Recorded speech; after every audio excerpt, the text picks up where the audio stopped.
Hello and welcome to video 10 in a series of videos about how to make and use paper in Corel Painter 2016.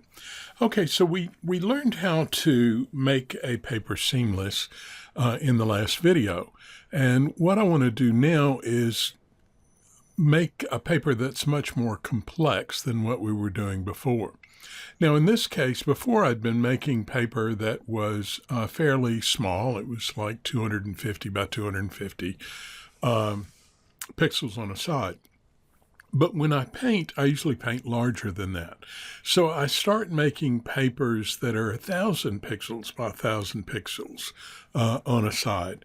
But actually, you can make a paper any size. You could make it 1,500 by 700 or 2,500 by 2,400 pixels per inch, whatever.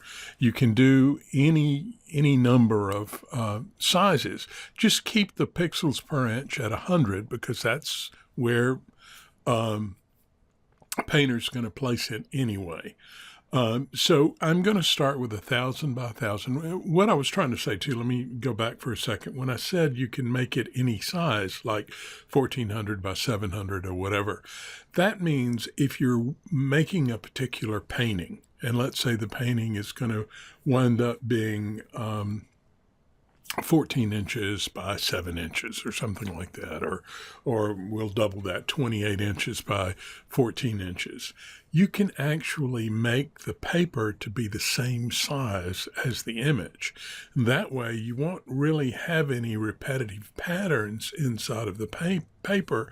You're just going to have the paper fit the actual size of the canvas that you're using. That means you might that opens up all sorts of possibilities in creating papers that help you create the imagery that you want to create on the painting itself. But in this case, we're going to go in and go with 1,000 pixels by 1,000 pixels, and we'll say, okay.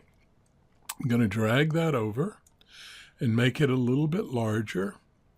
And as before, we need to come to the Patterns Control Panel. Remember, we found that under Windows, Media Control Panel, Patterns. And we want to go to the Option button and click on Define Pattern. Okay, now that means that when I take something like the leaky pen, I'm going to paint seamlessly. Just like you see there. Okay. Now, what I said I wanted to go and make this more complex. Here's what I want all of you to do is realize that this defined pattern can work in multiple ways. For instance, I could go up here to Window and come down to Auto Painting and open the Auto Painting channel. Okay? Panel. Here's the auto painting panel. Now I've got selected the leaky pen. I'm going to stay with it. I've got pressure modulate selected. I'm not going to stay there. I'm going to go to diagonal, which will give me just sort of a single diagonal stroke. This first slider for randomness says it affects the next 3 sliders and changes the randomness of the pressure, the length, and the rotation. And I'm just going to leave that however it was set because it's just going to give me a variety of pressures and lengths and rotation of that particular brush. The brush size is 75% of whatever it's set to, and mine is right now set to 79.9, so it would be 75% of that.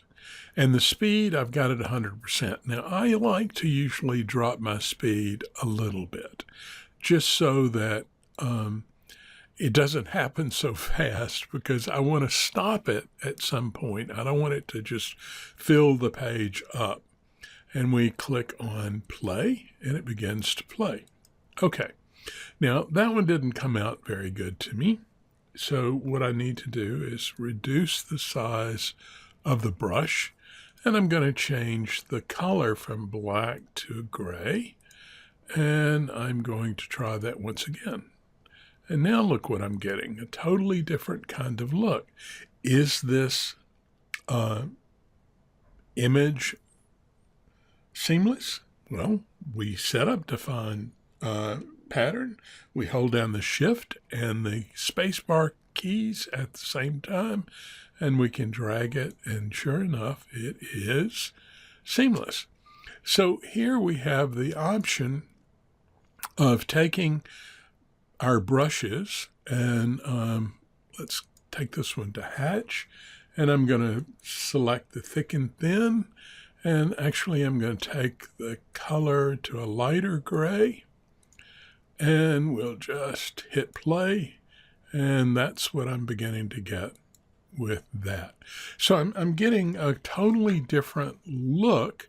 And what am I using? I'm using auto painting. I want you to understand that you can use many different actions here. And then always you have the option of moving it around and creating a different look.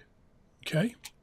All right, so I'm going to stop here, and I'm going to come back in another video and show you a couple of other things we can do with this same paper.